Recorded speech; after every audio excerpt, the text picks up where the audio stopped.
Welcome, ladies and gentlemen, boys and girls. Today we are back with another Hermes Talks podcast episode 5 or 6, I think it is at this point. Boy.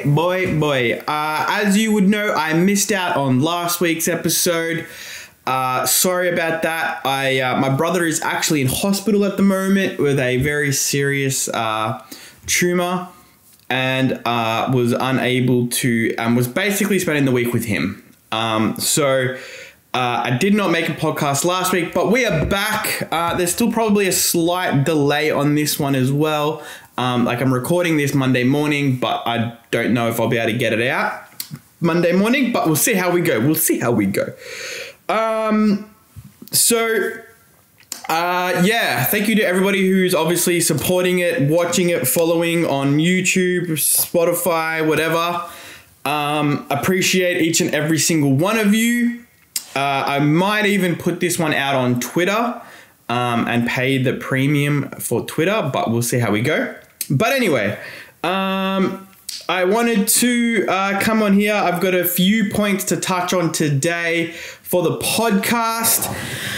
And it's not going to be a long one, but while I get back into the swings of things, but there is a few things we want to talk on. First things first is a quick Team Militia update, which is not much.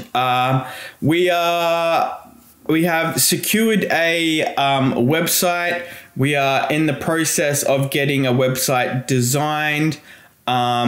And in the process of getting a like apparel designs. We are seriously cracking down on our players, starting probably, it's already sort of started on a less aggressive basis, but myself, Fob and Straight, who are Fob and Straight, the owners, myself as the general manager, has seriously, we want to ramp this team up, and we want it to be an absolute insane team in Australia. And there are a lot of players who don't deserve a spot in this team anymore. These guys think that they join Team Militia. We've got hundreds of comments every day in the Discord. Can I join? How do I join? I want to do this. I want to do that. At the end of the day, you wouldn't be joining the Power Discord or an 100 Thieves Discord and being like, I want to join. How do I join? It works exactly the same for Team Militia. We pay our players. This isn't a free org with, run by kids. It's run by adults who want to get investments, get sponsors, and, grow and actually become a legit esports team with legit players. And, there's a few people here who are taking advantage. This is costing us money. It costs Straight and Fob money every single month to keep this place running. And, there's a few people in here who definitely are getting monitored, and we watch everything. I think a lot of these guys think that they don't get watched. They get watched. Don't you worry about that. They're getting watched. So, there will probably be a couple of changes over the coming months, and people are definitely going to get kicked. And people are definitely going to be sad and disappointed. But at the end of the day, we give plenty of warnings, right? There's people in Team Militia who I've personally given 2-3 warnings about certain behavior, and they continue to do it and act like they haven't done anything wrong. So those players will be dealt with, and they can run to Twitter after and say, Tim is the worst, blah blah blah. But hey, at the end of the day, we are trying to run and manage and build a successful esports team. And, we can't have people giving Team Militia a bad name or a bad reputation. And, if it means that we have to get rid of everybody and start fresh, we probably would. But there are a few people who are very committed, who aren't toxic, who don't have bad behavior, who aren't a brand risk.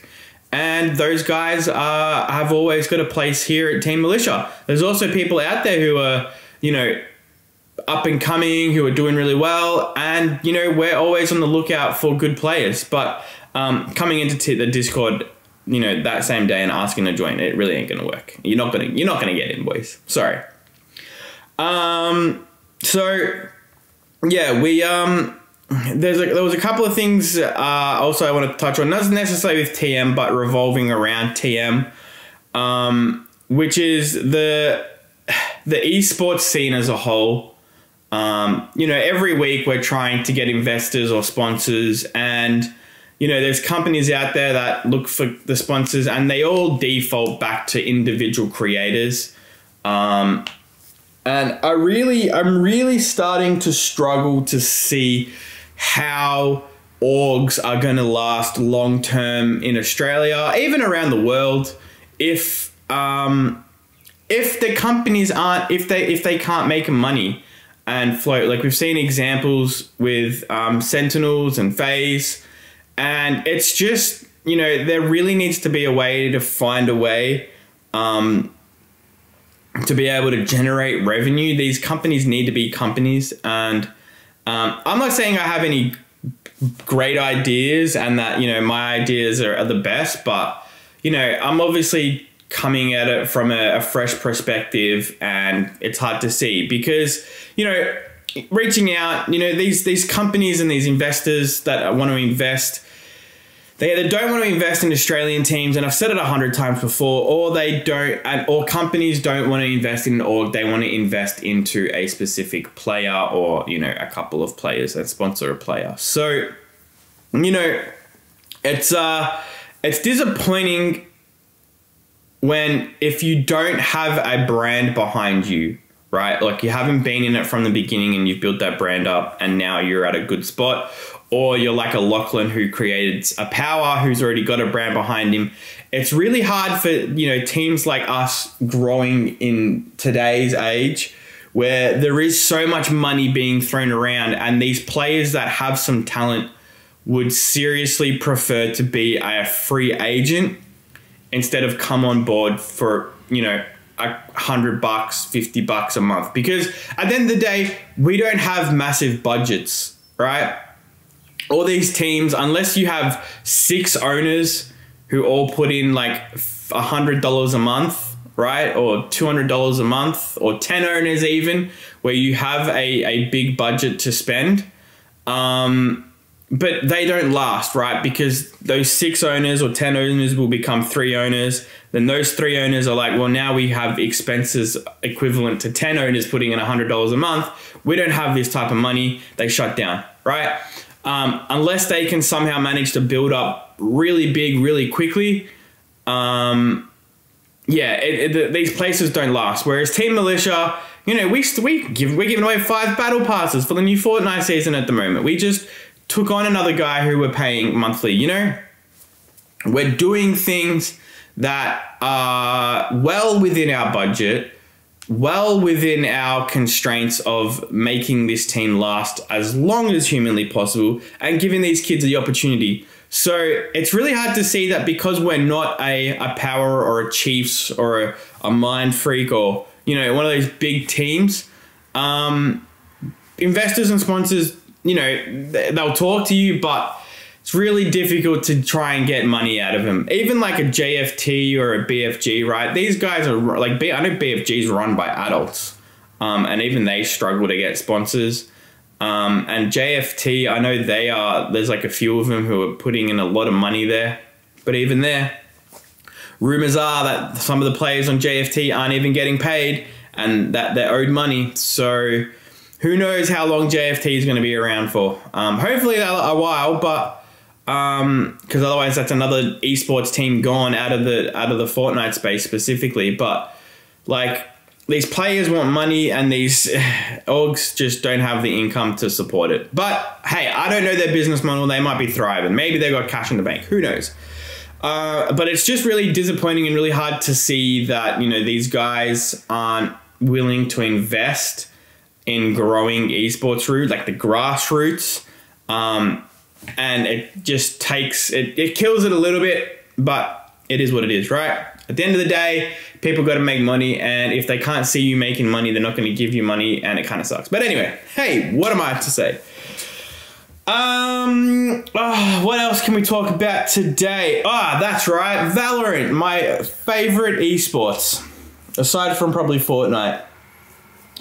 So as you guys are probably aware, if you've been following Valorant, they just had the champs, the VCT champs, and I'm pretty sure, I know Elon Musk, for a fact, Elon Musk was at the champs, it was a massive event. I saw 100 Thieves there signing. They had like 100 Thieves at the compound. EG was there. Loud was there. Chiefs Cloud9 was there. They were all there. It looked like an absolute amazing event. I know we have IEM coming up for Counter-Strike in Australia, and we've got FaZe and stuff like that coming, which is really cool to see in Sydney.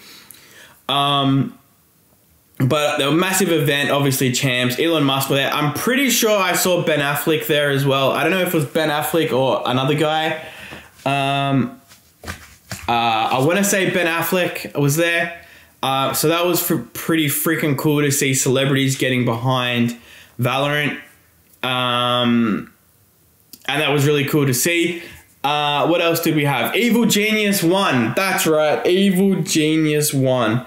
I didn't get to see much of it because it was my birthday yesterday, being Sunday, the 27th of August. So I didn't get to watch a lot of it. But I did see it, and it was cool. And I got to saw a few highlights, and Evil Genius taking it out. Obviously, we had Cloud9, Loud, Evil Genius, Sentinels, all rank up there. It was from the highlights that I saw, we had some freaking awesome plays. And what have I got written down here? It was thrilling. Evil Genius taking out the clutch. And crew delivering some excellent performance and some what goes to show what pro players can do in Valorant. But overall, it was a freaking pretty awesome event. Champs also, Valorant, as you probably know, Valorant put out the bundle, the skin bundle, the Champs bundle, and that bundle was supposed to be given out to like whatever the revenue is. I think Valorant or Riot was taking their share of the bundle and then dispersing it across to all the teams. I think Valorant had an initial, we'll give the teams 10 or 20 grand, and they were expecting to do about 2 million in revenue for the skin bundle. And I think initially they were expecting to give out like $10,000–$20,000 to each individual team. And I think, they got, as of the 24th of August, the bundle had raised $20 million. Which is 10 times more than the event's prize pool. So, obviously, winners were taking home a share of $2 million. Now, I think, like how many teams? I can't even remember how many teams there were. But, they're going to share $20 million just from the skin bundle. Which is crazy. I mean, it really goes to show how much money really is in esports, right? Like $20 million for a skin. Like if they give the top 10 teams $1 million each, right? Or the top 20 teams $500,000 each. That still gives Val or Riot Games $10 million from that revenue, right? And that gives the top 20 teams in Valorant $500,000 to work with. That's $500,000 in the pockets to pay salaries. I mean, I know Sentinels need it, but that gives, you know, that gives salaries, that gives opportunity, that gives expansion, that gives investment. Like, that opens up a world of opportunity for Valorant teams. And it just goes to show that legit people are willing to spend money. I don't understand how the bigger scene, how these sponsors want to, you know, you could literally sponsor an org and get 10 times more return for your money. And, you know, I just don't understand. But anyway, so that was amazing and freaking unheard of. That, you know, Valorant Riot definitely wasn't expecting that type of revenue. So, frick, that's insane. Absolutely insane.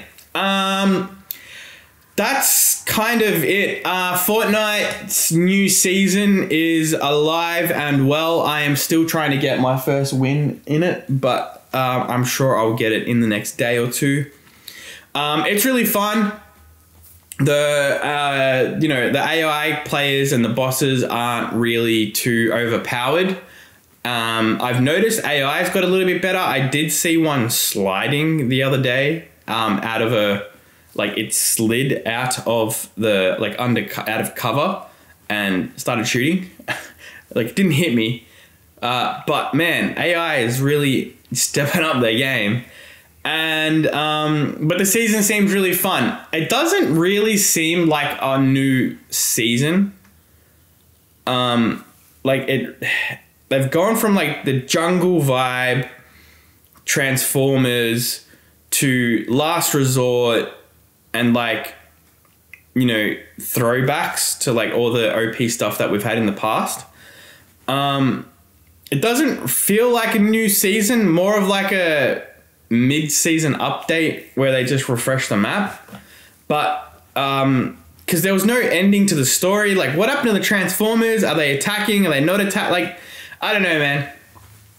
It didn't really feel like much, but I guess at the end of the day, if that's what Fortnite's decided to do, that's what Fortnite's decided to do. Apparently, they've got a Lego thingy coming out. There's more Star Wars to be had.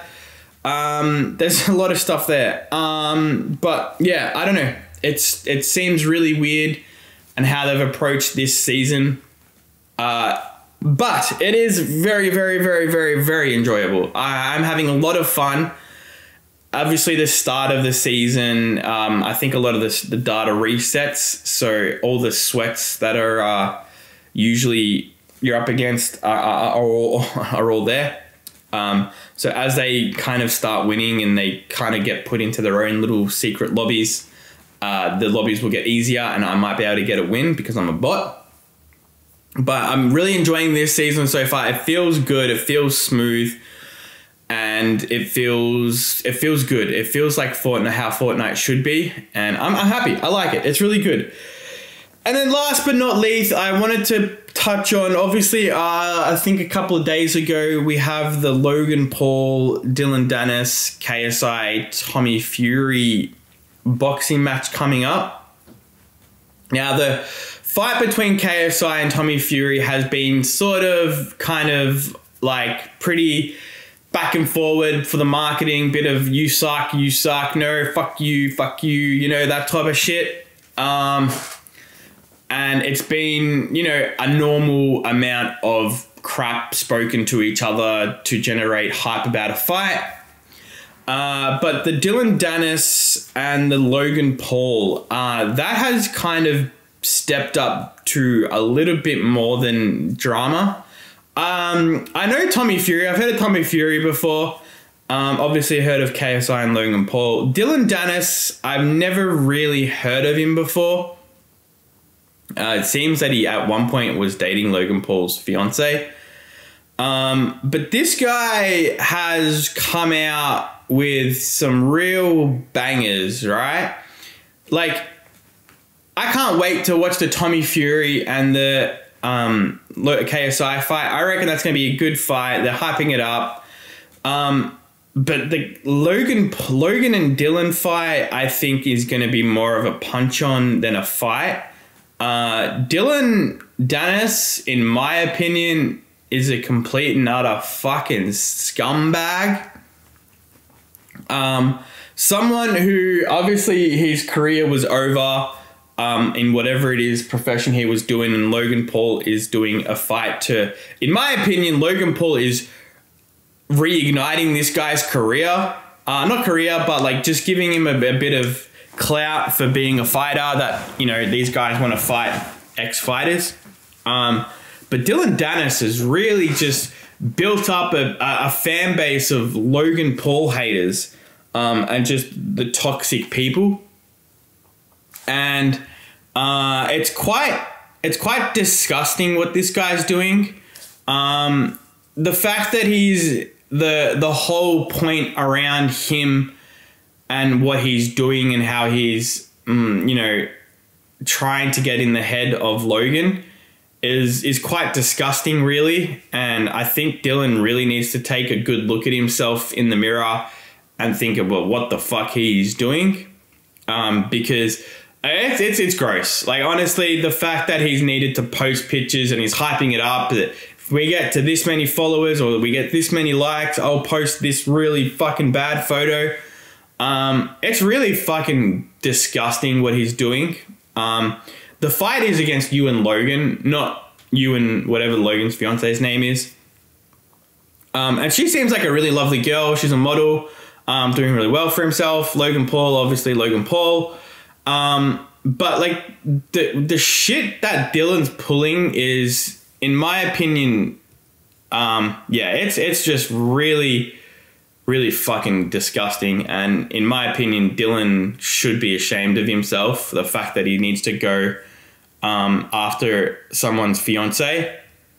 Either it's really, he's really jealous that she dumped him or he dumped her or whatever happened, and she's gone to get married to Logan Paul, or the fact that, you know, I don't know what it is.